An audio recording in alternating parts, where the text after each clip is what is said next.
Coach. Okay, so welcome everyone. As I mentioned, if you've not already done so, if you could type your name in the chat box for us, that we'd have a record of who's in attendance today. We certainly would appreciate that. To reduce distractions and background noise, I'm going to be muting everyone's microphone after the roll call and approval of the minutes is done. So Chairman, you'll need to unmute yourselves again because it does it to everyone's at one time when I do that. For members who wish to ask a question, make a motion, or cast a vote, we ask that you please remember to unmute your device. And for those that are calling in by phone, you can either use the mute button on your phone, or in Zoom, you can do the *6 to mute and unmute. So members and guests, you may also leave comments or questions in the chat box during the meeting, and I'll be watching for those so that we can address them. And for any motions, we ask that you please state your name for the motions, that we will have it for the record. The minutes will be approved on a motion and a second, and then affirmation of the board, but roll call votes will be taken on other action items such as our project ranking. Dunlap Mayor Dwayne Land, who is our Vice Chairman of the Technical Committee, will be filling in for our Chairman, Meigs County Mayor Bill James today. Unfortunately, Mayor James has not been feeling well, so please keep him in your prayers, and we wish him a speedy recovery. So for an update from the Development District, the Community and Economic Development Department has recently hired 4 new staff members. Among those is Chanel Hippix. Chanel, her husband and son recently moved to Chattanooga, and she holds a master's degree in urban and regional planning with a graduate certificate in transportation studies from the University of Iowa, as well as a Bachelor of Arts in Sustainable Urbanism and Environmental Studies from Rollins College. So she's going to be taking over the duties of the RPO coordinator role for our region, and she'll be assisting and leading your meeting today. So I know you'll want to make sure to make her feel welcome, and we'll be sure to provide her contact information to you so that you can reach out to her in the future for any transportation issues or safety issues you may have in your communities. So again, welcome everyone. We're glad to have you. And with that, Chanel, I'll turn the meeting over to you to introduce yourself, and then we'll follow up with Vice Chairman Land and Chairman Dan Evans opening our meeting today. Sorry, I was getting a phone call. Good morning, everybody. Thank you, Chad, for the warm welcome. I appreciate that. I would like to pass it over to Mayor Dwayne Land, who is filling in today for Mayor Bill James as Executive Board Chair. Thank you. I'll now call the meeting to order and ask that you would call a roll. All right. For the Executive Board, do we have Greg Ridley?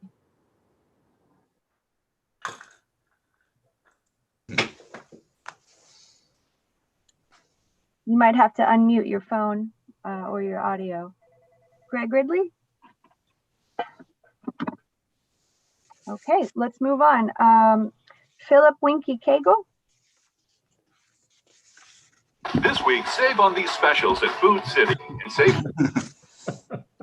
No, so no Winky.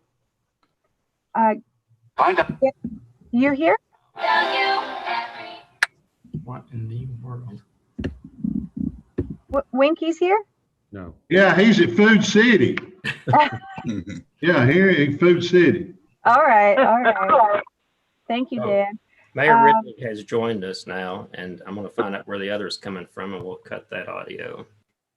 All right, Mayor Ridley. Okay, and now we have Mayor Gary Davis. It's proxy Bentley Thomas. That's right. Thank you, Bentley. Donna McDermott for Bradley Municipal, City of Charleston. Okay. Mayor Michael Brady. Here. Thank you. Daniel Crabtree.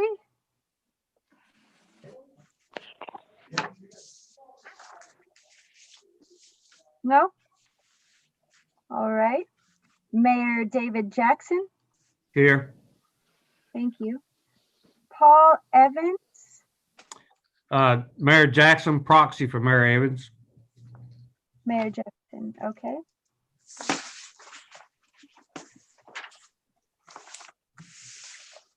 All right, Mayor John Gentry. Here. Thank you. Mayor Lois Priest.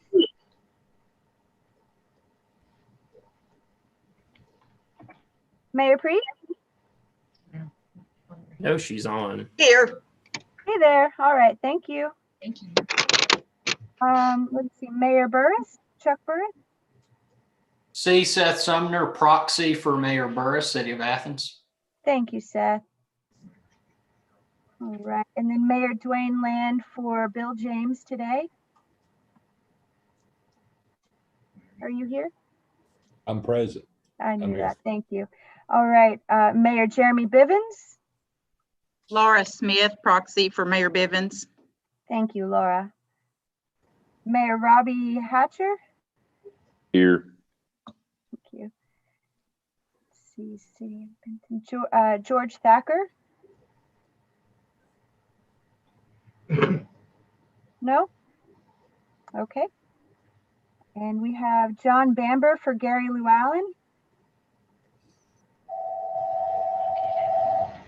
John, are you here?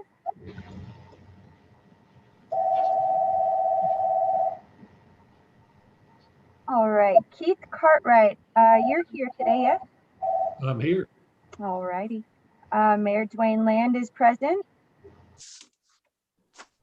Present. Thank you. Senator Mike Bell.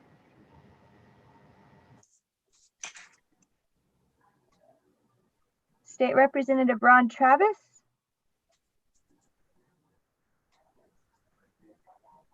All right, and that concludes our executive board roll call. Thank you. Chanel, just now we had John Bamber and George Thacker join us. Thank you.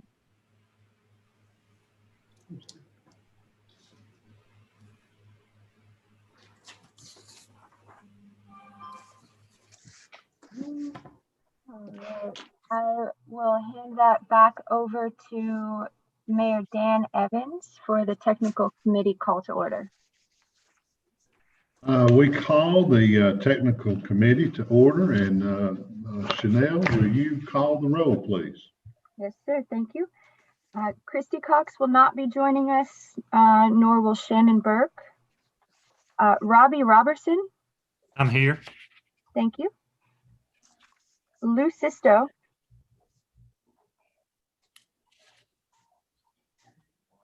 Lou Sisto. All right. Ray Evans.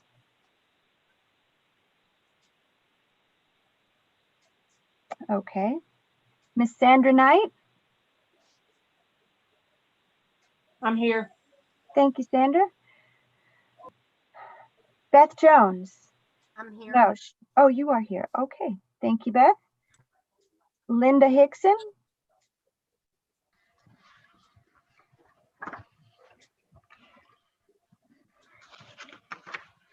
All right. Jake Battles. Here, present. Thank you, Jake. Patty Pettit.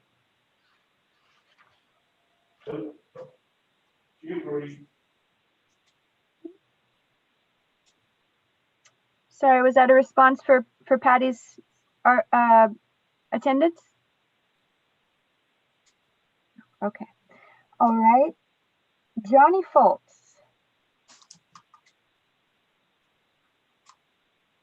No. Okay. Ralph Ryben. No. James Hawk. I think Mr. Hawk was having some audio issues, but he was connected with us. I saw him sign in as well. James, if whenever you get the chance, just let us know that you're here. You can message in the chat box as well.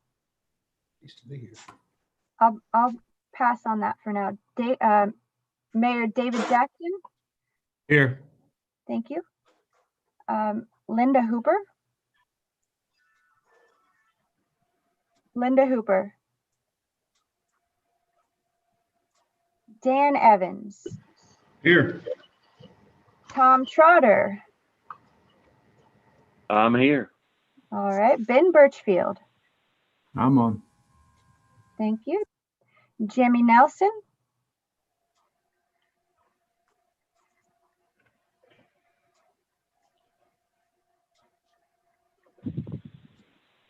J. Gid Redmond.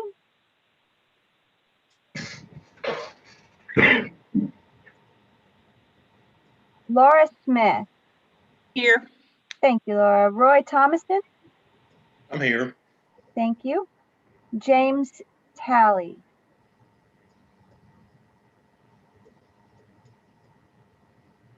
James Talley is not present. Chris? You could probably put Doug Collins, Mayor of Ducktown, proxy for James. I'm not sure if James is in town today. Did you say Doug Collins? Doug Collins, yes. Thank you. Thank you. All right, and we have Mary Cookston for Chris Kleehammer. Present. Thank you. And Byron Clinton. Byron? All right. Glenn Varner. Wanda Fulmer. I thought I saw Wanda Fulmer sign in. Wanda's on with us. Okay. John Bamber, you are here. Yes? I'm here. Yes, thank you. Thank you, John. Eric Higgins. Eric's en route. Eric is en route. Okay. All right. I will please tell Eric to let us know when he becomes present. Absolutely. Thank you. Winston Pickett, Keith Cartwright, you're filling in? I am. All right. Thank you. We have Janice Kaiser. Here. Thank you, Janice. And Karen Rennick. Here. Thank you, Karen. Greg Thomas will not be joining us today, and that concludes the roll call for the technical committee. Thank you. Back to you, Dan. Thank you. And there being a quorum, do I have approval of minutes from previous meetings? Hey, Thank you, George. I have a motion to approve the minutes from previous meetings on May 27th, 2020. I make a motion, we approve. I have a motion. Do I have a second? You have a second, Robbie Robertson. Okay. A motion second. All in favor, let it be known by saying aye. Aye. Any opposed? Likewise, there being none, motion is carried. Mr. Evans? Yes, I would take a motion to approve the minutes of our previous meeting on May 27th. I'll make a motion to approve them as submitted, Dan. Thank you, Ben. Do I have a second? Second by Sandra Knight. All right, thank you, Miss Sandra. So the minutes have been approved. Back to you, Chanel. Thank you, Dan. Thank you, Dan. I'm going to have just a quick update for you all on what the RPO has been doing this year. So here in the Southeast Tennessee RPO, we have the Rural Regional Transportation Plan. We held one-on-one meetings with each county from June 8th to the 29th this summer. Map Social is a way that we are prioritizing infrastructure needs. It's open to the public. It's a way to bring everybody together and on the same page for what we're doing with our transportation systems. Andrea Barber, TDOT's Special Projects Coordinator, will share more about how you can provide input on transportation issues. This will happen later in the meeting. We are doing some TDOT grants here. The CTPG, if you all were on the Sustainable Transportation webinar yesterday, you heard a lot about this one. We have 3 communities in our region who are participating in this and have been awarded. Athens is doing a citywide community mobility plan. Dunlap, a pedestrian and bicycle master plan, and Tracy City, a community mobility plan centered on 1 square mile of their town. Our multimodal access grants were awarded. One was awarded to Monteagle. They were approved last year for $1 million to improve pedestrian and cycling safety by creating a multimodal paved walking and biking path across I-24 into downtown Monteagle. We're also working with scenic byways designations. Sequatchie Valley Scenic Byway application was submitted this spring, 2020, and Jenny from our Travel and Tourism Department is working on signage throughout the valley. We are working to synthesize a cohesive cross-jurisdictional designation with Marion, Bledsoe, and Sequatchie as it goes through the valley. Our RUPI, Rural Planning Initiative Grant, was awarded to Decatur, Graysville, Ray and Tracy City, we have a resurfacing and striping plan in Decatur. Graysville has a bicycle and ped plan. Ray has transportation feasibility study, and Tracy City will have a resurfacing and striping plan. We are in the process now of contracting with a consultant to provide the service for the grant awardees. We have our local road safety initiative, which we have thus far had meetings with Marion, McMinn, Grundy, and Bradley. The LRSI provides $250,000 of construction funding to each county to address safety concerns on county-owned roadways. The TASP, Tennessee Aviation System Plan, has recently come out with several chapters of which we have reviewed and edited, and a few of these are listed below. These are the ones that are currently open for review. Other updates are the community transportation planning request. Right now, we're working on submitting a request by Polk County for the study of state route beginning at US Highway 411 south of the Highway 64 and Highway 411 intersection and continuing to the Tennessee-Georgia state line. We're also working with Grundy County on getting something started with them. Back in October, we met with Suburban Manufacturing in Dayton to set up a meeting with TDOT for assistance in planning a pedestrian crossing for their employees. Also, last note, we have bridge inventories. So quite a few of you are on. You've gotten emails and phone calls from me. I am collecting information on bridge inventories. If you haven't gotten back with me about these, please take the time to have a conversation with me before Christmas so I can get these updated in the system. It's very important for TASTER and our communities. And thank you to those who have. And that is all for my update.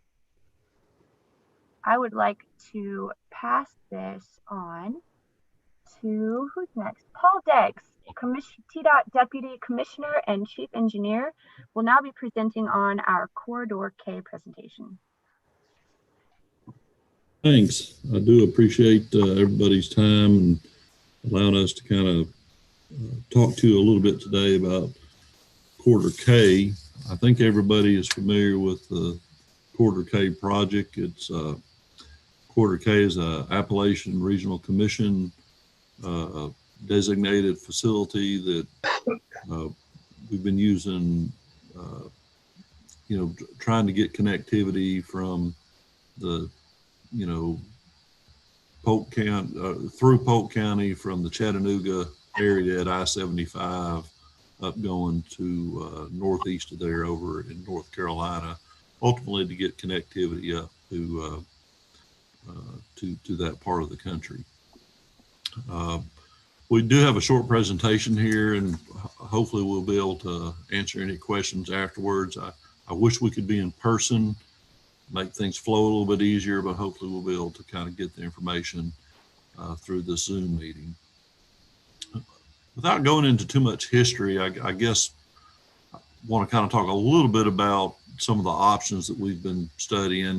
There's a lot of challenges through here, environmental challenges. There's a lot of natural resources and cultural resources in this area that are important to the community. A very expensive project. Topography does not lend itself to an easy or real cheap solution, if you will. And, in working with stakeholders over the years, there's interest to solve some of the transportation challenges, but there is also an interest in protecting the cultural and economic or environmental resources, as those are the economic drivers in a lot of this community through here. We do have a responsibility to provide a safe and reliable route. We have over the years worked on several different studies looking at different types of facilities to go through here. Whether it would be, originally as conceived back in the 1960s by Congress of a multi-lane facility. We've also looked at smaller footprint projects, tunnels and stuff. And in 2018, after looking at some of the challenges that we had on the project, we began exploring what's called a targeted approach. This approach will allow us to address a lot of the deficiencies in the roadway without really building a 4-lane divided highway, which would have pretty significant impacts on the community and the environment and have a very, very large price tag with it. So let me try to pull this presentation up and see if I can get this thing running for us here.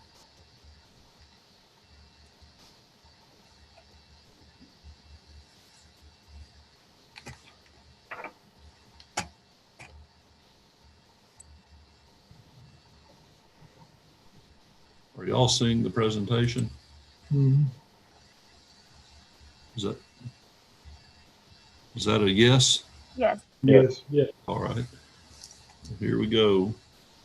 The hills of Tennessee make for a beautiful Can y'all hear it? landscape, but they also make building and maintaining highways difficult. And US 64 is no exception. The US highway, commonly referred to as Corridor K, is part of the Appalachian Development Highway System. The full Corridor K region extends 127 miles from Interstate 75 in Bradley County, Tennessee, to near Dillsboro, North Carolina. In Polk County, Corridor K stretches 20 miles between the Ocoee River and Ducktown, encompassing the Ocoee River Gorge and Cherokee National Forest. This east-west connector that serves through local and recreational traffic is outdated. Transportation improvements are needed to correct roadway deficiencies, increase travel safety, and promote economic development. But the natural topography of the corridor, including large rock cliffs, creates challenges not easily remedied by traditional roadway planning. TDOT has explored many options to address the needs of the corridor, but previously suggested improvements are simply not financially or environmentally feasible. Now, TDOT is looking at a targeted approach. A series of sites have been identified for improvement. These so-called spot improvements would allow TDOT to widen the roadway in some areas, providing 12-foot travel lanes, a dedicated center turn lane, and 10-foot paved shoulders. Other spots would see the addition of 4-foot shoulders and guardrail. Bridges would be built, replacing deteriorated structures. Curves would be corrected, improving sight distance and allowing traffic to travel at design speeds. And access points would be improved, giving safe passage to those entering or leaving recreational areas. Perhaps most importantly, potential rockfall locations would be mitigated to reduce the likelihood of future rock slides by removing some rocks and adding fences to catch falling rocks. Additionally, a bridge and tunnel option is being proposed near Ocoee River Dam number 2. 2 bridges and 2 tunnels would eliminate existing curves while maintaining and improving access to nearby recreational areas. All proposed spot improvements were identified by evaluating existing roadway conditions and crash data. Many sites would likely be combined into single projects to expedite project delivery and minimize the impact to motorists. In total, the identified sites would cover the entire 20-mile stretch of the Ocoee River Gorge section of Corridor K. By taking a targeted approach, TDOT could move forward, making improvements in several locations without the challenges of one area impacting another. Balancing environmental stewardship and economic prosperity is critical to the development of Corridor K, but safety remains a priority. TDOT is working to meet the needs of the area while also providing a safe and reliable transportation system. For more information on the Corridor K targeted approach, visit the project website.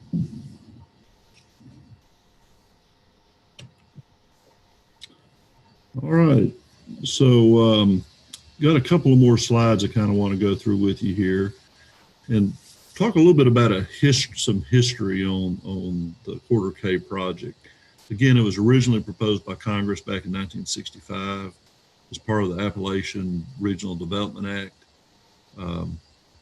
We have really tried to move forward and trying to get a project moving through here. Years and years ago, we had cost estimates, well over $1 billion. Our original work on the project had costs that projected to be over $6 billion. We did drop back in and look at some a tunnel option. I know I had visited a project in South Korea that had very similar topography, and so we looked at an option similar to what was done there, about a 6-mile long tunnel, but cost estimates for it were as much as $8.5 billion. I think that we have looked at, regular, more traditional widening projects. They had pretty significant environmental impacts, and their costs were upwards to $2 billion. And so we're really trying to kind of look through here and try to find some opportunities for us to really meet the needs of the communities in providing reliable, safe access, but balance that with reduced environmental impacts and support of the economic development opportunities in the area, particularly the tourism is one of the big economic opportunities in the corridor. So again, the work we did in 2009 had about seven different alternates to it, and we just struggled to find something that really balanced all of the different impacts in the corridor. Again, a lot of issues affected the environmental work on those 7 alternatives that we looked at recently. The topography of the area, the cost, sensitive environmental features, and there was just a lot of severe restrictions on our ability to deliver a transportation project. Again, it's talking about balancing the needs of the community. Certainly, we recognize that people that live on the east end of the gorge are faced with tremendous impacts of reliability issues in the corridor. At the same time, the tourism opportunities within the corridor are very important, and they rely very largely on the environmental resources in the area, and we certainly don't want to do anything to impact those important resources to us. During the early work, when we were working through here, we started looking at, well, what are some of the big issues? Over the years, we have done some projects through here that were spot locations. I think everybody remembers the 15-mile-an-hour curve, and some of the work that we've done in some of those areas to try to improve things. And we've seen some successes for those types of projects. And so a lot of the environmental work that we've already done on the project kind of pointed us in to start looking at some of these, what we're dubbing the targeted approach, to allow us to really do some work that will kind of meet the needs of the community. Like the video explained, this approach gives us the opportunity to look at some smaller projects to really address a lot of the safety issues that are problematic in the corridor here. We think there's a lot of benefit to these approaches. These smaller projects can be developed concurrently, but we can start implementing them quicker instead of having to wait for the entire corridor to be completed and put in one single project. We think it gives us more flexibility in having impacts to traffic, to where we try to do a much larger invasive project, we would be faced with a potential to have to close the road for a long time. I don't think that would be viewed very, very well locally because the detour lengths are so long. We think that we can move very, very quickly. These projects are not as invasive, and I think it would allow us to be able to get something under contract in a relatively short time. And again, the information that has been part of our previous work on the project in recent years, we can use a lot of that information on the targeted approach, so we don't really just have to start over. So what's next for us? Starting after the first of the year, we want to be setting up some meetings for the public and other stakeholder groups, the rafting community, Forest Service, and such, to share the information that we're talking about here today and to provide some additional feedback to the community.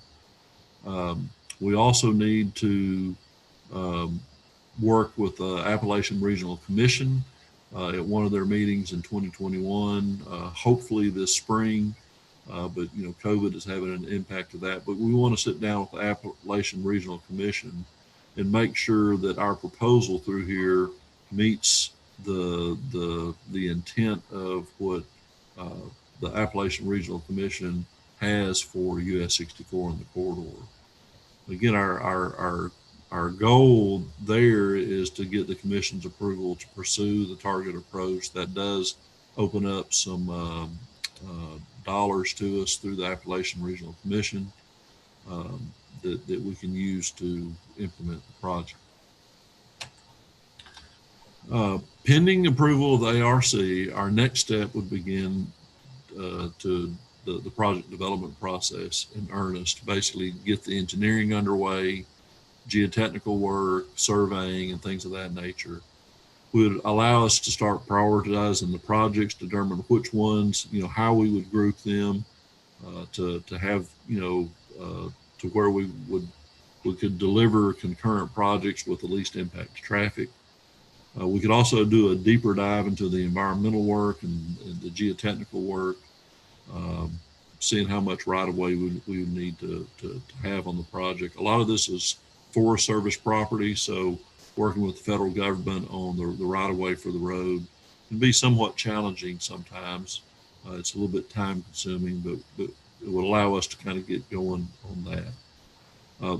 Those are pretty standard processes for us, but with all of these different work, the locations through here, we would like to be able to get started. And we think we can start seeing construction in as little as 2 years at some of the locations. And it would probably take 10 to 12 years for us to finish the entire work in the entire corridor that we've identified here.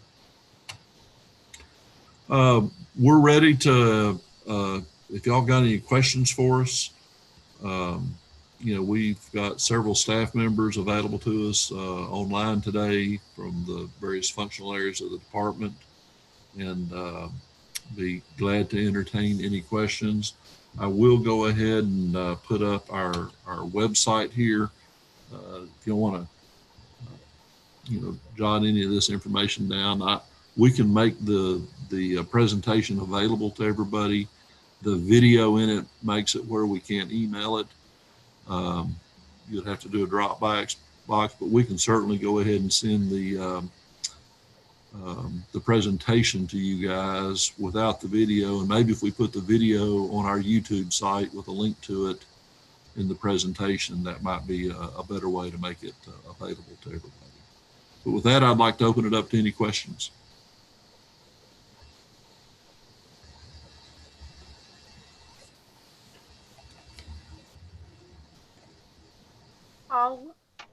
This is Beth Jones. So what happens to the NEPA process that was supposed to be ongoing relative to, I guess, the 7 alternatives or that the Citizens Task Force worked on?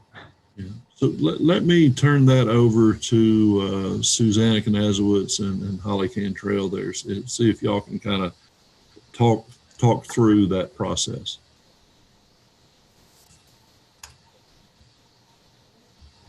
Hi, everybody. This is Holly Cantrell. Can you hear me? Yes. Okay, so currently the EIS that was under development for studying the original 7 alternatives is paused. So that project had its own defined purpose and need. The current approach that Paul is discussing is the targeted approach, where we would look at various improvements along the corridor. And as you saw in one of his slides, one of the next steps, assuming ARC approval of this approach, would be to kind of prioritize and group those proposed improvements into their own projects. And each of those projects would have its own defined purpose and need. So depending on the outcome of the ARC meeting, that's when we would look to whether we even really need to pursue the larger EIS or not, or if we would just 100% move forward with this spot improvement and targeted approach.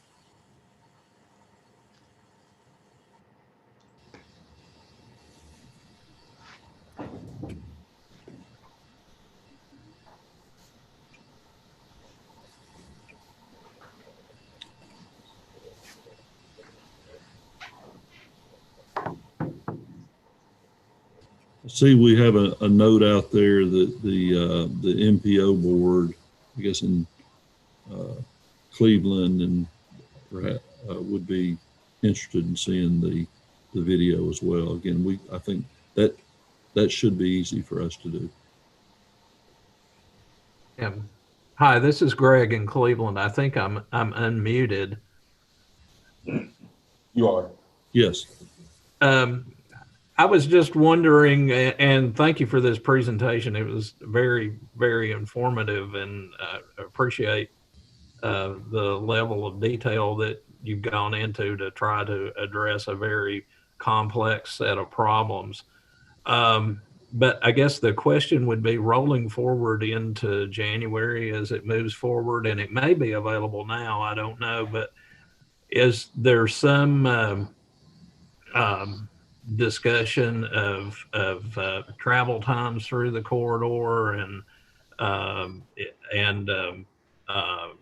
travel time reliability and so on and so forth that would be important to commercial traffic going through there? And I mean, obviously that's a concern for us, but also the preservation aspects in terms of the tourism benefits that derive from the environment over there is something equally important.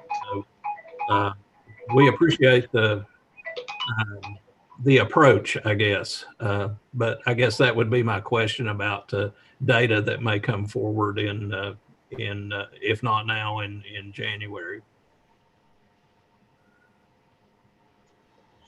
So Joe, by the way, Troy Ebert has in the chat box has posted the link to the video. It's on our website now. Joe Deering, can you talk a little bit about the travel time issue and the work we'll be doing with ARC? Because I think that'll be one of their questions as well. Yes, Paul, thank you.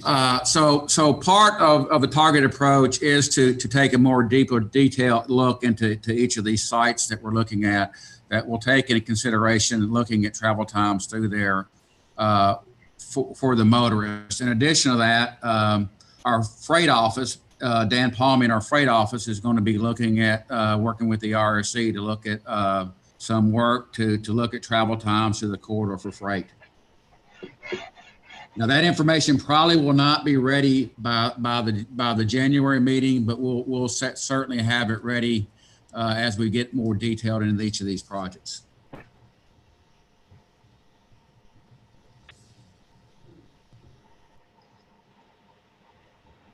Thank you.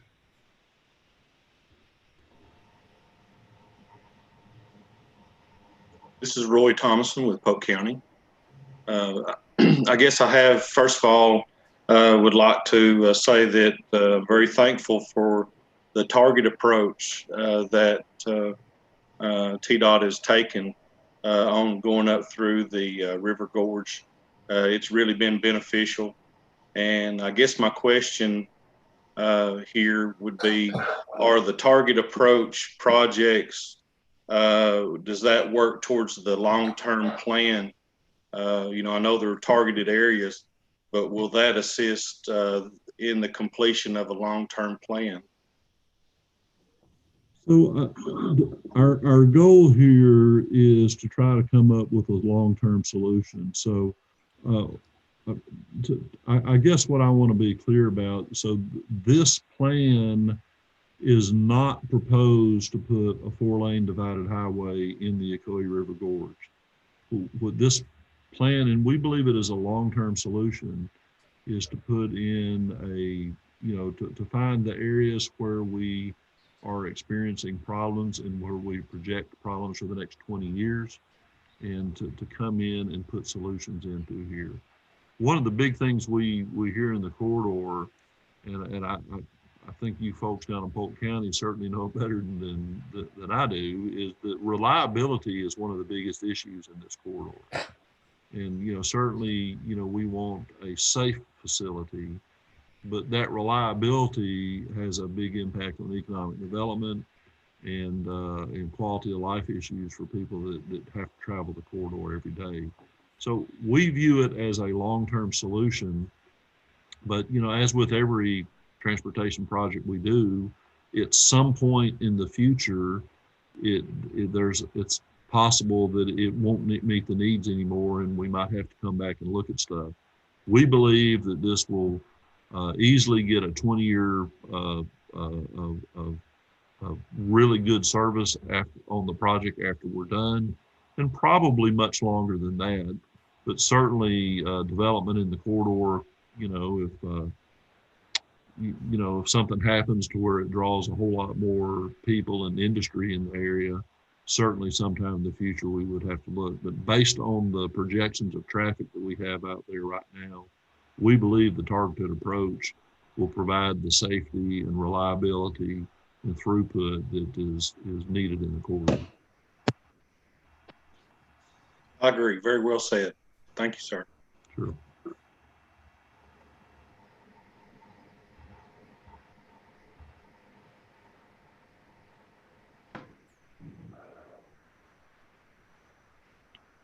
Any other questions for us?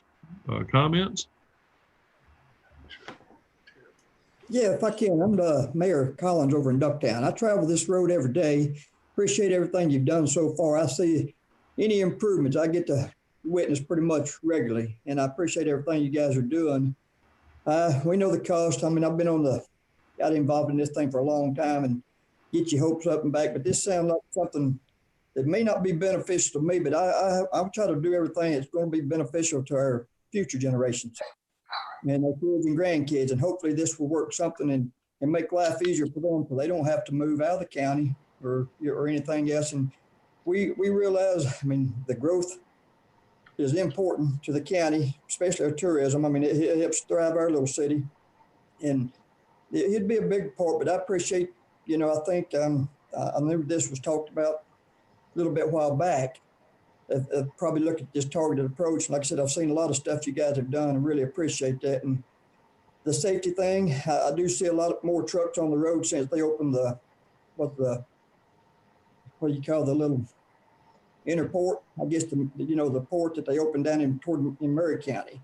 And it was all geared to go toward the Chattanooga, Cleveland area and all that. But it's a lot more truck traffic on the river since they've opened that port than we had before. And so far, everything's still good, but you know, anything you guys can do, we definitely appreciate it. And if there's anything I can do to help go fight for this, just let me know. We're more than welcome and do anything I can. Thank you, guys.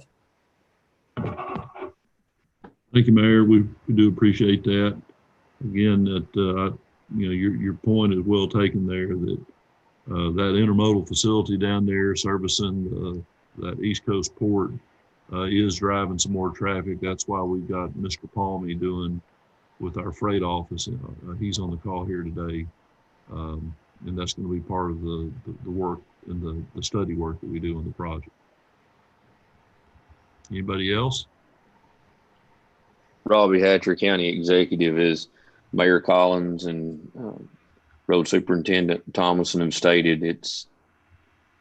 It's exciting to hear some of the work that's being done on the Gorge project with Corridor K, and as they have stated, it would be very beneficial. And as Mayor Collins had stated, and at the first of the meeting, I was glad to hear that with writing up everything for the community transport planning request, to see the proposal or the moving forward of the expansion of U.S. Highway 411 in Polk County, south of U.S. Highway 64, because with this intermodal port, as has been stated, there's a lot more truck traffic on the roads in Polk County, and it's very beneficial that not only Polk County, but the surrounding areas and the state of Tennessee look at this to capitalize on the impact that industry could bring into Polk County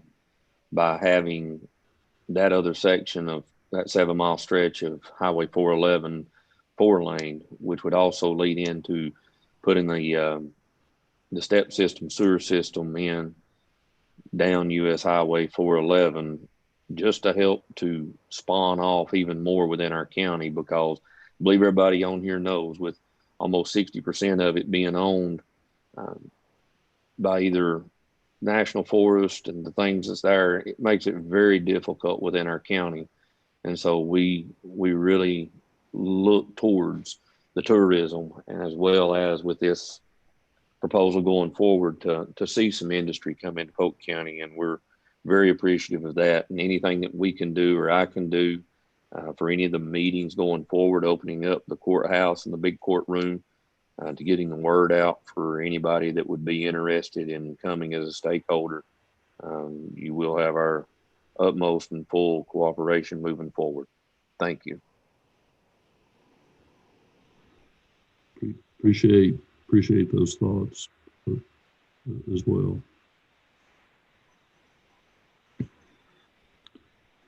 Anybody else have anything to add?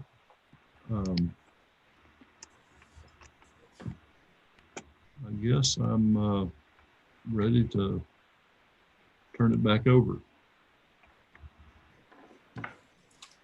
Thank you, Mr. Powell. Next will be Will Brewer. Will Brewer is not going to be on this call today. Instead, we have Chris McPhillamy filling in for him to do the story maps for our project ranking. Yep, and for the technical committee. Can everyone hear me all right? Yes. I will hear you, Chris. Yep. I'm going to share a screen. And I'm going to go through this pretty quickly because I know we're all busy and time is short. So this is what we're used to in terms of project rankings, I think. Yes, that shows Center Hill. Yep, I know. This is just an example. Okay. And so this is what we're used to looking at. Everyone remembers that. And so a data visualization office and long range planning wanted to do it better this year. And we wanted to create a website where everything was in one place for everybody, and a lot more information can be housed here and be more interactive, especially in these times when we're all working home. So this can be dynamic, be shared, and be updated near live time, and it's all sourced directly from the same things that previous PDFs were generated from. So I will drop, after I'm done talking, I'll drop the link in the chat box so everyone can go and check this out themselves. This is completely public and out there in the open for everyone to look at now. So what we wanted to do is, again, like I said, put everything here out in the open.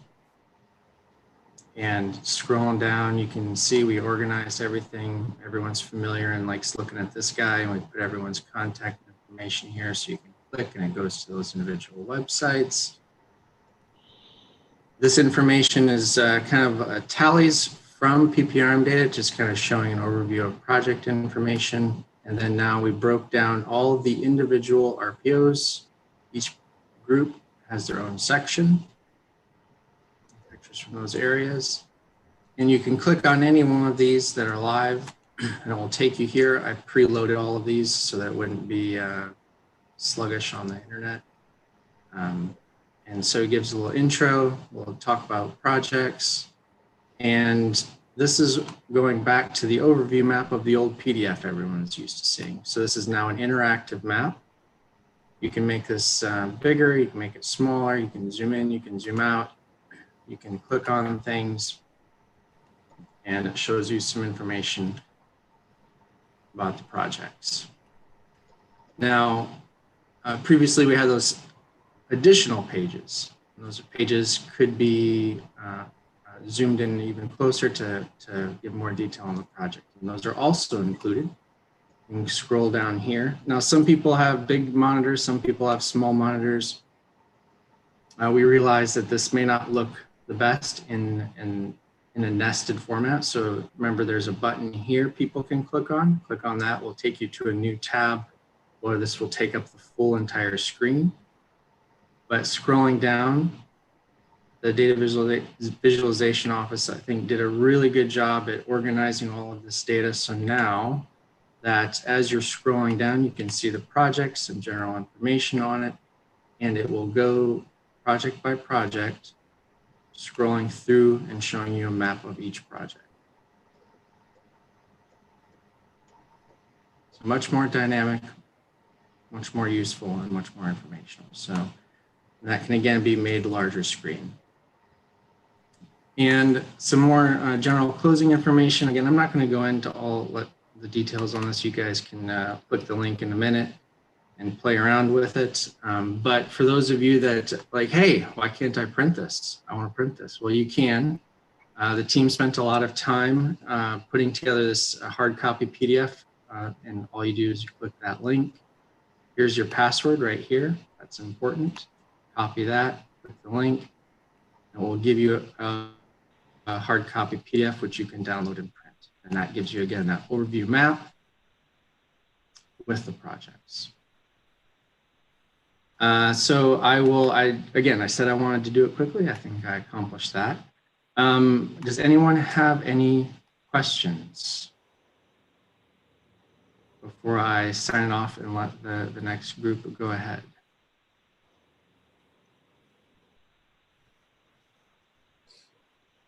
I just want to thank the Data Visualization Office for putting this together and all the work Andrea OCT helped with creating the text. And I think we've got a good project for moving forward. So please reach out if you have any questions or see any issues with it. Thank you, Chris.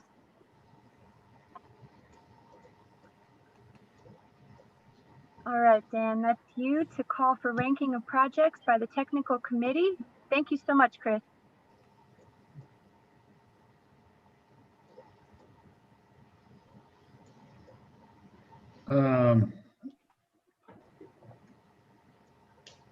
Do we not already have that list in front of us, Chanel? Is that what we're? Yep. So if everybody takes a look at the agenda, it's the second page in the agenda. What we did was we did a proposal of rankings.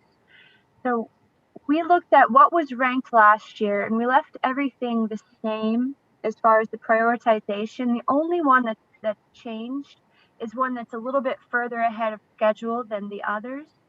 So we put that one in one of the prioritized, as a higher prioritization than it was the previous year, only because it moved further along throughout this last year.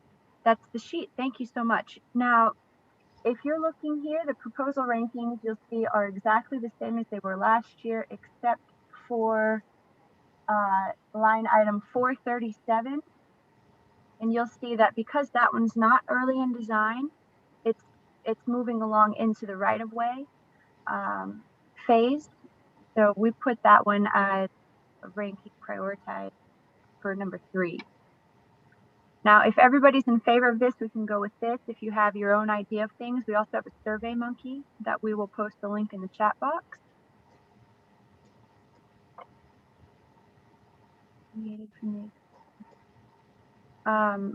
Not that I've seen. We haven't seen any other.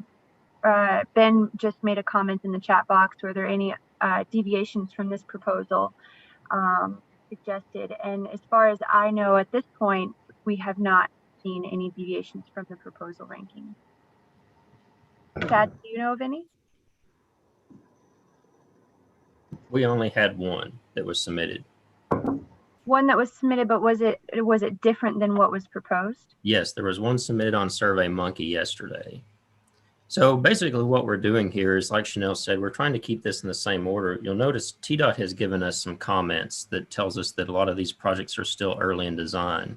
So what that tells us is it's not ready necessarily to be moving from the design phase to the right-of-way phase. So in keeping with your same ranking before, what we've done is tried to prioritize these similar to what you did in December of 2019, with keeping each of those projects still moving forward. So that the only change, like she mentioned, was what you had ranked number 7 last year. We moved up to number 3 because it is a little closer to moving to the next phase. But with the remaining projects that are the next major phase would be right-of-way, we've kept those in a similar order. Same thing for the projects that the next major phase would be preliminary engineering. We kept those in the exact same order as they were before. So what we're proposing, they did this in East Tennessee at their RPO meeting as well, is to continue on with the project prioritization you had in the past to keep them moving. So if you're agreeable to this, this is the proposed ranking that we're presenting to you today. So we'll be taking a motion in a second on that if you're agreeable to it, to move forward with this ranking. And then one other thing to note, the McMinn project that you see there on the bottom, that actually moved to construction. It was prioritized as a number 4 last year. So that one moves off the list. All right, Chad and Chanel, thank you. I'll entertain a motion to accept this as it's been presented to us. Mayor Jackson, so moved. Thank you, Mayor Jackson. Do we have a second? Dan. Thank you. Any discussion about this? All right. Are we going to do a roll call, Chanel, on approving this? Yes, Dan, we sure will. So I'll go through the roll call from the beginning. Christy Cox, Shannon Burke, Robbie Robertson, I agree. Lou Sisto,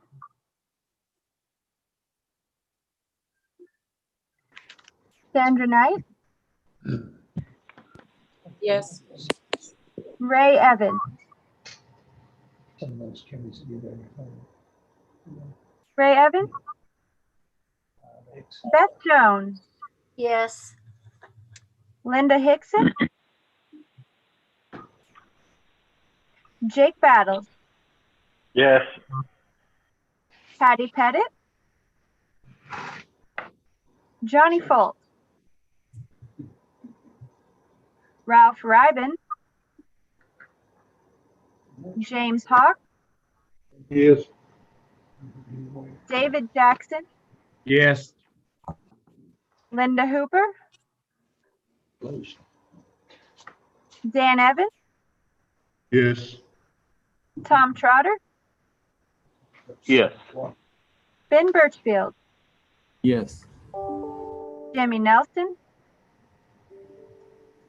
Jacob Redmond, Laura Smith, Yes. Roy Thomason. For James Talley, Doug Collins. Yes. For Chris Kleehammer, Mary Cookston, Yes. Byron Clinton, Glenn Varner, Wanda Fulmer. Yes. Oh, Glenn, thank you, Glenn. Wanda Fulmer, Yes. John Bamber, Yes. Eric Hagan. Absent. For Winston Pickett, Keith Cartwright, Yes. Janice Kaiser, Karen Rennick, Abstain? abstain. That was Janice or Karen? Karen? Thank you, Karen. Greg Thomas. Yes. And did somebody say Janice Kaiser is on the line? She is. Do you have a response for this? Technical. I know Roy Thomason was on too, but I don't think we captured his vote.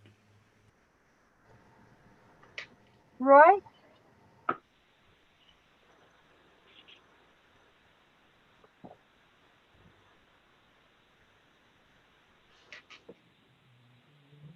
We needed 13 to vote, and we have more than 13, so that is a quorum.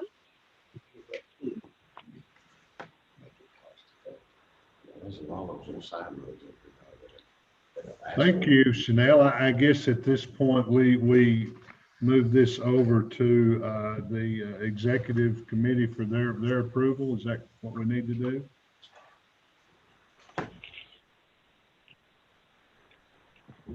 Yes. Go ahead and call the roll on the executive board, please. All right, thank you. Greg Ridley, Yes. Winky Cagle, Mayor Gary Davis. Oh, Bentley Thomas for Mayor Davis. Yes. All right. Donna McDermott. Mayor Michael Brady. Daniel Crabtree. Mayor David Jackson. Yes. Paul Evans, or this is Mayor Jackson for Marion Municipal, correct? Yes. Yes, that's correct. Proxy for Mayor Evans, yes. Okay. Mayor John Gentry. Yes. Seth Sumner for Chuck Burris. Aye. Mayor Priest. Yes. Mayor Dwayne Land for Yes. James. Yes. Thank you. Jeremy Bivens. Yes. Robbie Hatcher. Yes. Oh, sorry, Laura Smith. Sorry about that. Laura Smith is proxy for Jeremy Bivens. George Thacker. Yes. Thank you. John Bamber for Gary Llewellyn. Yes. Sorry, I found my mute button there. Okay. Keith Cartwright. Yes. Mayor Land. Yes. Senator Mike Bell. State Representative Ron Travis. That concludes the roll call for the executive committee. We needed 7 to vote. We have a quorum. I will tally up these votes. And next we will, are we moving on now? Yes, we'll hear from Amy and Dan. Okay. Amy, we have Amy Kostanovic and Dan Palmy from TDOT Freight and Logistics, and they will be presenting this morning on the NEP presentation, National Economic Partnership. Amy and Dan, are you all ready? Yes, we are. All right.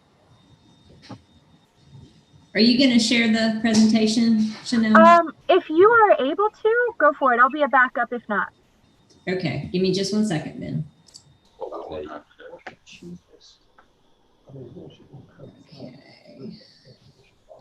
Good morning, everybody. Let me get my slideshow going here. All right. Can you see is that me sharing it or is that you, Chanel? It's not me. Okay, it must be me then. Great. Okay. So, Amy, good morning, we don't everyone. see it on our end.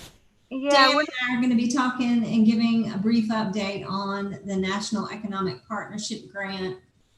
And this grant program has been going on since June of 2019. Amy? Yes. May I pause you for a moment? We're not seeing your presentation. You're not? Okay. All right. Let me, for some reason it came up on my screen. That's all right. Just 1 second. Okay. I'm going to hover over here to share screen. How about now? Can you guys see it now? No. Okay, Chanel, can you? You got it. Just a moment. Who can? Don't you love technology? Wait a minute. Wait a minute. I might have it. Hold on, guys. Give me just 1 second. How about now? You are viewing Amy Kosanovic's screen. Well awesome. Done. Great. Okay. So I'll go ahead and start over right quick. Okay. Good morning, everyone. Thanks for giving us this opportunity to speak today. I'm Amy Kostanovic. I work in the Freight and Logistics Division with Dan Palmy, and we have been working on the National Economic Partnership Grant since June of 2019. And why are we doing this? So I think you're going to be able to see this nice graphic here along with some information on the different industries that we covered. When FHWA gave us this partnership grant, they only awarded it to 4 pilots in the whole of the US. And the goal was to try to find partnerships where multi-jurisdictional planning was already occurring and where it would benefit freight, economic development, and planning the process itself. So we had already a multi-jurisdictional partnership going on in the greater Chattanooga region.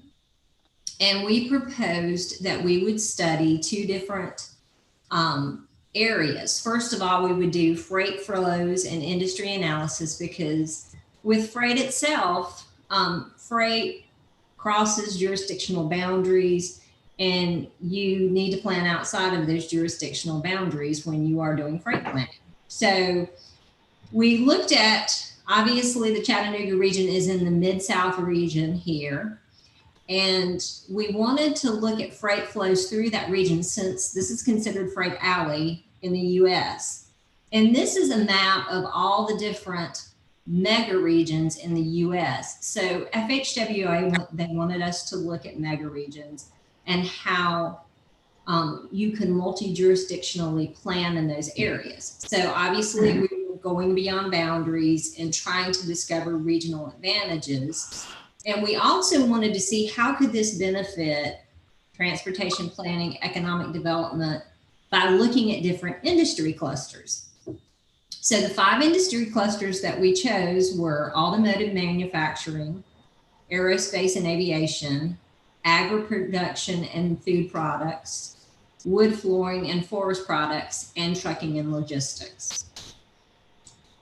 And as we were looking, all right. As we were looking at our different consortium members for this project, we already realized that all of the members represented in the greater Chattanooga region, the development district was one of these members, the Chattanooga NPO, the Cleveland NPO, ALDOT, GDOT, Hamilton County Government, Cleveland County Government, UT Chat. All of these folks were being brought to the table already by the Thrive Regional Partnership. And this map shows the Thrive 16 county region and how we brought all of these partners together to develop the proposal. And I think that's part of the reason our proposal won the NEP grant. We received $250,000 in federal funds to study the freight flows and industry analysis, and then truck parking. But Thrive had brought all of these folks already together. And as you can see, right here in the middle, this is considered freight alley. I-24 goes up this way, I-75 goes northeast, and then 75 comes south toward Atlanta. So you have this convergence of 3 interstate systems, I-59 going down into Alabama, that provide a huge network of freight opportunities. The next slide here shows one of the reasons why we chose the automotive sector. As you can see, this is freight alley right here in the middle, and there are all different types of automotive OEMs, tier 1s located throughout this region. So this is just one industry that we knew needed to be studied to see how freight flows impact our region and how we can better plan for freight movement in the future for these. And now with Volkswagen having the production of electric vehicles coming to Chattanooga, this is a huge opportunity and reason to understand how freight flows impact. So what have been some of the outcomes of the study thus far? So obviously we've been able to do mega regional planning among the industry clusters. This map here shows the different industries that I've already mentioned. And as you can see, okay, let me look at the button. The purple items are all the automotive companies, suppliers throughout the region. And this Square is a 58 county region, a bigger region that we encompassed and studied as part of the study itself. But as you can see, there's a lot of trucking and logistics companies throughout this 58 county region as well. So that's also an important industry to look at and study as we go forward with this grant. And the grant is almost complete. In fact, it's supposed to wrap up around December, the end of December. And I'm going to let Dan take over from here. Dan, are you ready? Yes, thank you, Amy. Amy, also, if you could just drive for me there when I tell you to next slide, please, I appreciate it. So the second part, Amy kind of went over in a nutshell, perfect about the purpose of it in those different industries and how it really affects. And if you really look at it, it would have never happened if it wasn't for the collaboration with the public and private sector and the benefits that we see. So the second major component, as she talked about, of the different industries and how the state lines really don't matter, and I'll have a graphic on the next page that'll show it a little bit better. But really, freight knows state boundaries, so it really helps out in the overall flow. If you're from a truck parking standpoint, was the second big component as we did this. Obviously, if you're going east to west in Tennessee, typically that's Highway 40, and you'll probably have to lay over and find available truck parking. But if you're going east-west, you may not have to in Tennessee.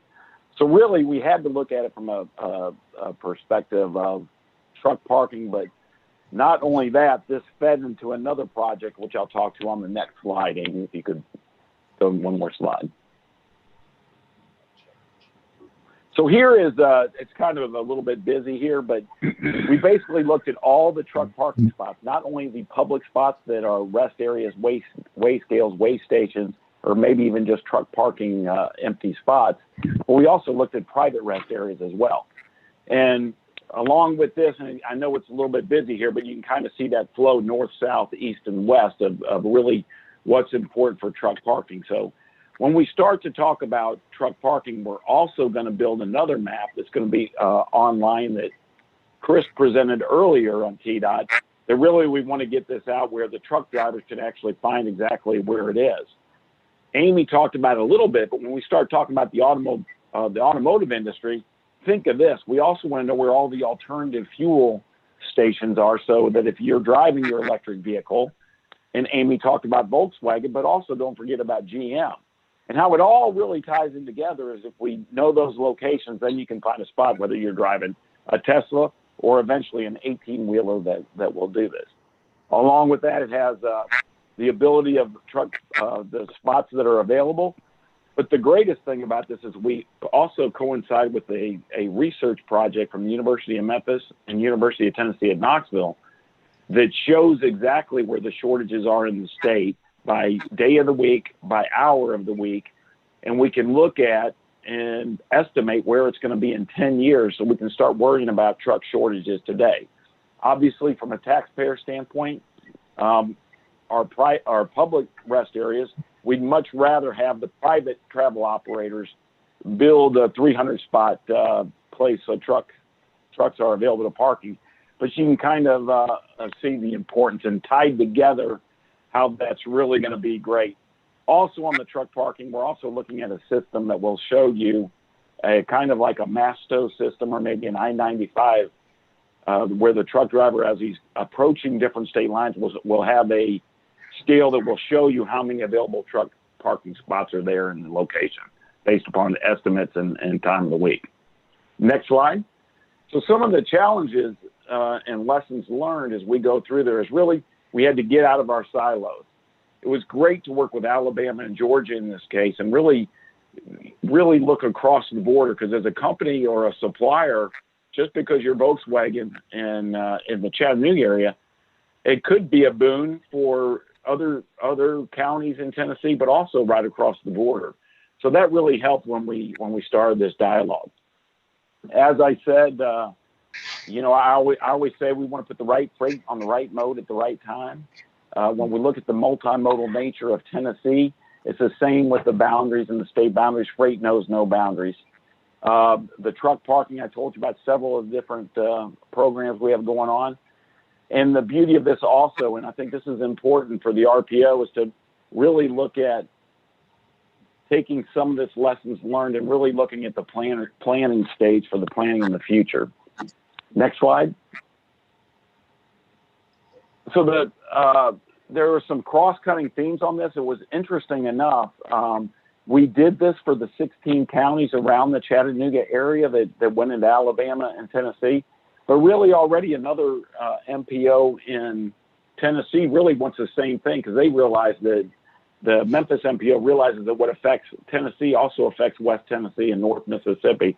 So we're going to do this, and Federal Highway's really excited about seeing the replicability as we go forward. So another thing that was great about this, we talked a lot to the economic development, different groups, chambers of commerces in this mega region planning process. So I think it's going to be great for Tennessee and for the region going forward. Obviously, I've already talked about the multi-state planning efforts. We've already started great dialogue with Georgia specifically, the I-75 coming through there, and they're actually benchmarking off of this, and we've given this document to them. And of course, the final document, as Amy said, will be completed by the end of the month. And if certainly we can forward that on to anybody interested in seeing the final products. It's pretty interesting statistics as you're looking at. And one of the recommendations of it was really to use some of the freight technologies that we have. Because once again, if you have truck platooning in Tennessee, which by the way is legal if you send a note to the freight and logistics, but today it has to stop at the Georgia border, but we really need to kind of keep up that dialogues on all these things, whether it's advanced traveler information systems, whether it's ITS or connected vehicles, alternative fuels. It really does not stop at the state borders. And really to continue engaging the trucking community and to really look at multi-state parking, as I talked about the system that we're planning on, at least starting dialogue and budgeting money for that. So the next slide is our contact information. I think we had 15 minutes on the agenda, and I think we were right there at 15 minutes. So if you have any questions on this, here's our Dan the Freight Man, and Amy's name doesn't rhyme, so I can't do anything clever with her. And then David Lee, of course, in our data visualization office. And that's it for me. If you want to turn it back over, or everybody has any questions.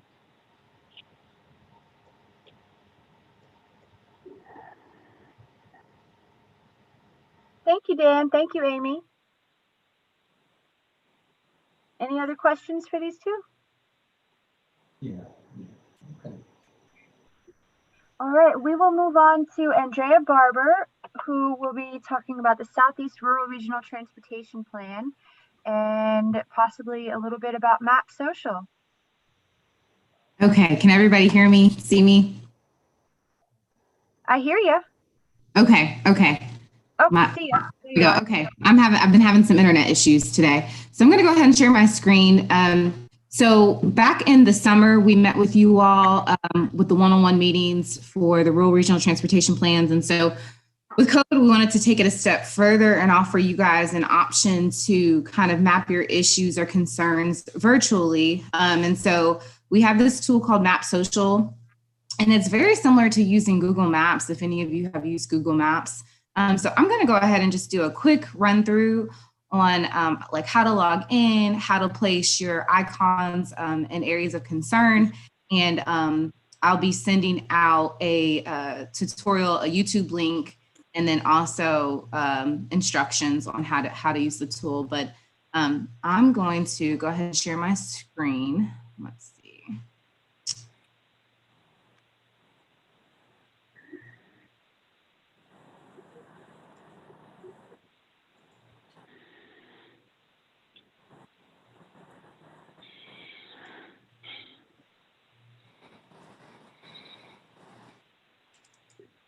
Okay.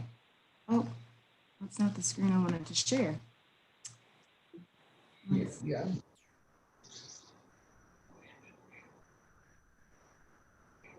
Yeah. Absolutely. There you go. No problem.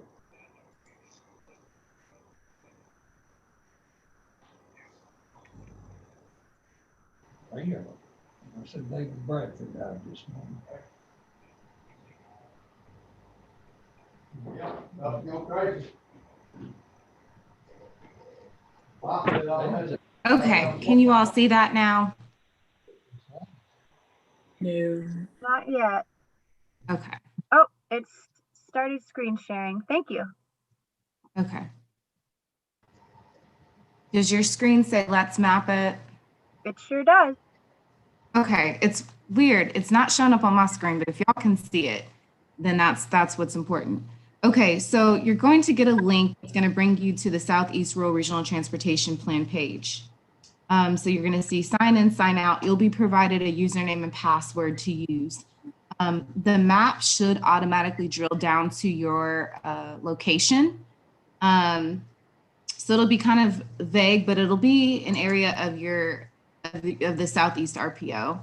So you're going to click on that, and you're going to have some options here where you can create your own map, or you can use the maps that have already been created. Yeah, yeah. Okay, thanks, John.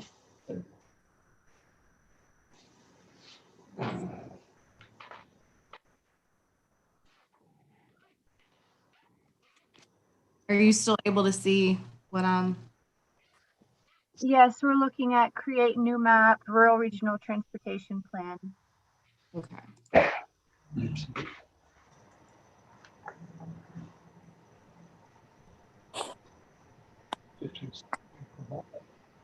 So, for instance, if you're wanting to do, let's do Polk County.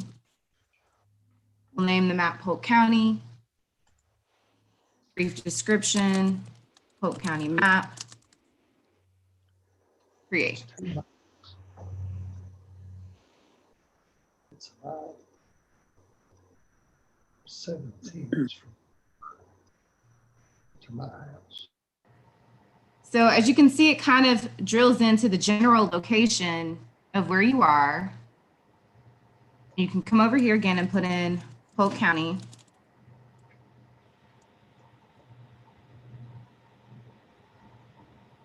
And it drills right in for you. And so on the right-hand side of your map, you're going to have a legend. And these are some of the things that we asked you guys about during the meeting. So, you know, identifying community assets, development, safety, multimodal access, freight, other, resurfacing, community attractions, maintenance. So let's just zoom in a little closer.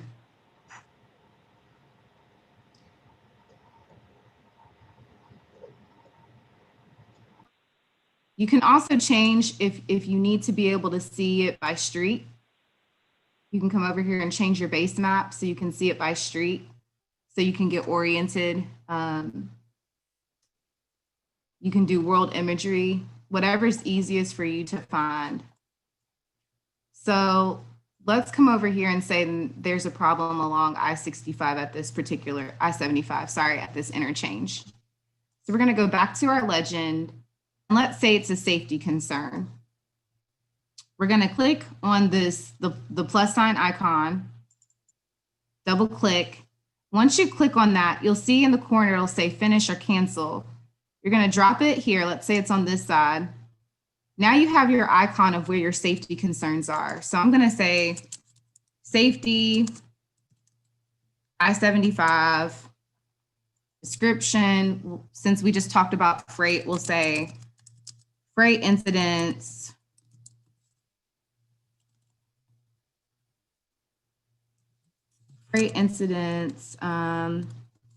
and traffic. And if you happen to have a photo, you can also upload the photo of what you're seeing along with the location of the incident that you're wanting to report. And then you click submit.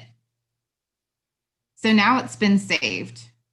And so on the back end, once you all do this information, I don't know if I can, I'm not going to try and share that screen with you guys, but on the back side of it, it will collect all that data for me and keep it in one map in one location. And then we can pull that data, and our data visualization group can align that information with our GIS system. So really, this is just another way for you all to share with us locations of concern, issues, maybe things you didn't share with us during the one-on-one meeting. It can all be collected, and we can do this virtually. It's a really simple tool to use. But again, like I said, I'll be sending out a YouTube video and also some basic instructions on how to use the tool. You will be provided a username and password to log into the account. But it's a really fun tool. And I think if you all just have, if you think of 5 or 6 intersections that just, as you drive, you think about it, plot it here on the map for us so we know. And it just helps with data collection. And then it's also in one point. And then the nice thing is if you decide not to create a map and you just use the general map that's been created for you, you can also see what your counterparts have also identified. So it's a great tool. I think it's pretty user-friendly and simple, but hopefully I can get some of y'all to log in and test it out.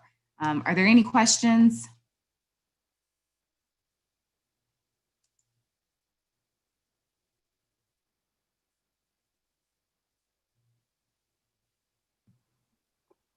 Thank you so much, Andrea.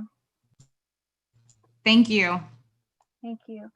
All right, so next we will pass this on to Mayor Dwayne Land, filling in for Mayor Bill James as Executive Board Chair, and affirm the TC rankings. We did that a little bit earlier, Chanel. We jumped ahead on that one. Okay, thank you. And now we will go on to Robert Rogers from TDOT Region 2 for the Southeast Tennessee project status updates. Yes, can you hear me okay? Yes, sir. Okay, good. My computer's been having some problems today. The projects you mentioned earlier, we've got 2 projects in the December letting. One is the one that you showed earlier in the rankings, the I-75 State Route 30 and 305 intersections. We also have a Northeast Wood Products, Marion County. That's a state industrial access project coming up in the December letting. In the February letting, we have 2 projects as well. We have the DeKalb State Route 26 that starts over there at Liberty City and then goes on to the 5-lane section of road, I think, that's already there. And a State Route 15 project up on Mont Eagle, Suwanee, that are in the February letting.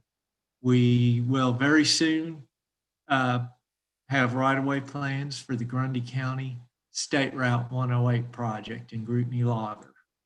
And those are projects that we have here in the next 2 to 3 months for this for the RPO that'll be coming up. You've listed, we've got the State Route 28 corridor. You've already listed your rankings on that. Past that, are there any questions that anybody has for me?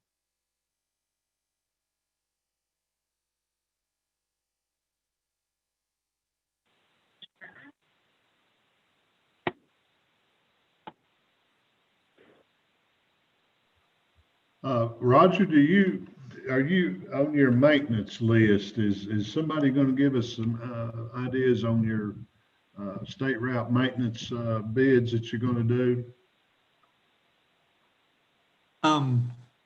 The maintenance is not on my side of the house.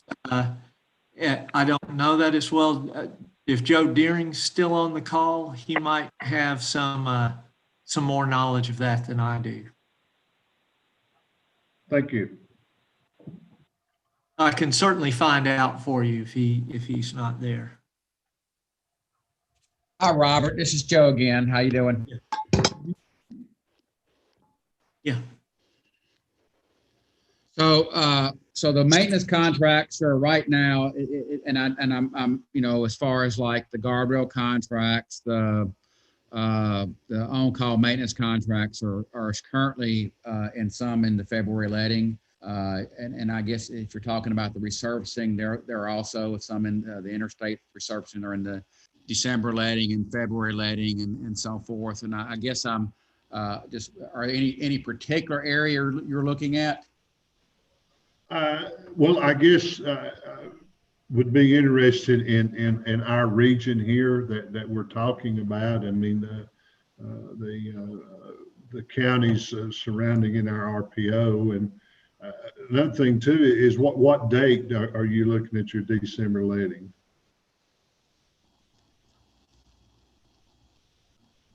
Give me just a second here on that. Yeah, it's December 11th. 11th? Yes, sir. Okay. Do you have any information about Highway 27 between Powell's Crossroads and Hamilton County? Highway 27 for maintenance work or? For any kind of work. Any kind of work. Okay. I will have to check on that and get back with you. There's none that I'm aware of at this time.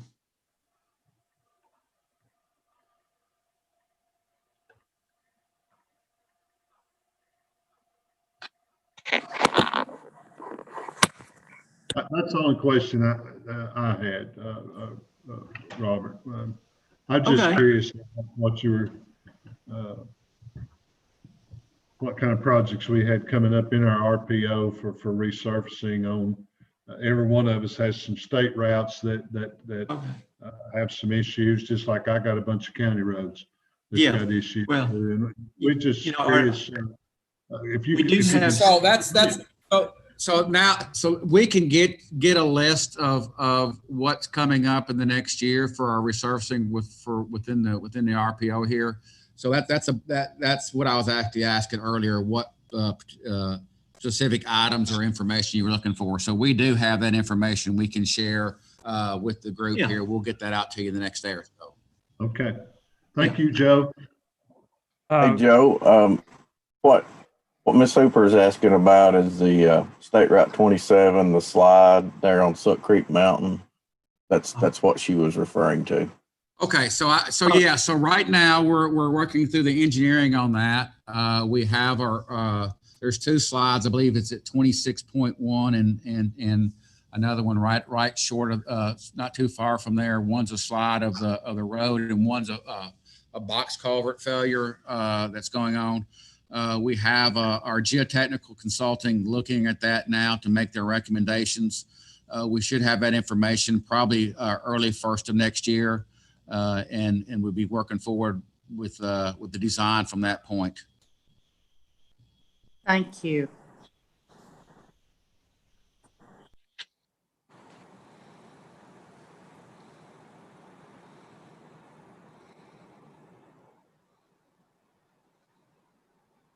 Okay. Well, if there's nothing else, then we will pass it along. Matt.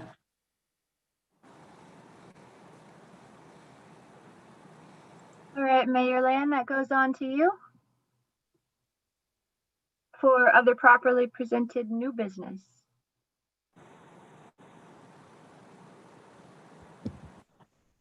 Is there any other new business?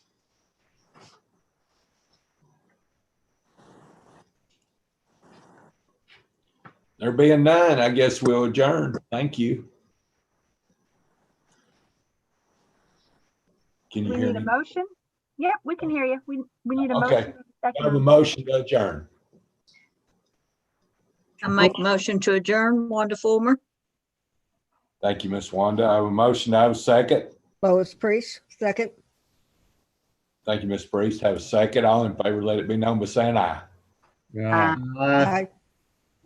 Thank you. Mr. Evans, Dan. I'll take entertain a motion to adjourn by our technical committee. I'll make the motion, Dan. Thank you, Ben. Second by Sandra. Thank you. All in favor, say aye. Aye. Aye. Motion passes. We'll go back to Mayor James's proxy. I think we've covered all that. So everyone, I just wanted to say thank you for joining us today. We appreciate your participation, and thank you, TDOT, for the presentations that we had. And that concludes our meeting. As Andrea Barber stated, we will send out the information to you on MAP Social. We would like to collect your input so that we can have that to go with our regional transportation plan. So we'll be sending that out to you. Also, if you have some areas of interest that you need help putting on the map, we'll be glad to assist you with identifying those as well. So that's all we have. So unless there's anything else from anybody, thank you again for today. And I hope everyone has a very Merry Christmas and a Happy New Year. And we'll talk to you soon. Thank you, Chad. Thank you. Yes, sir. Thank you.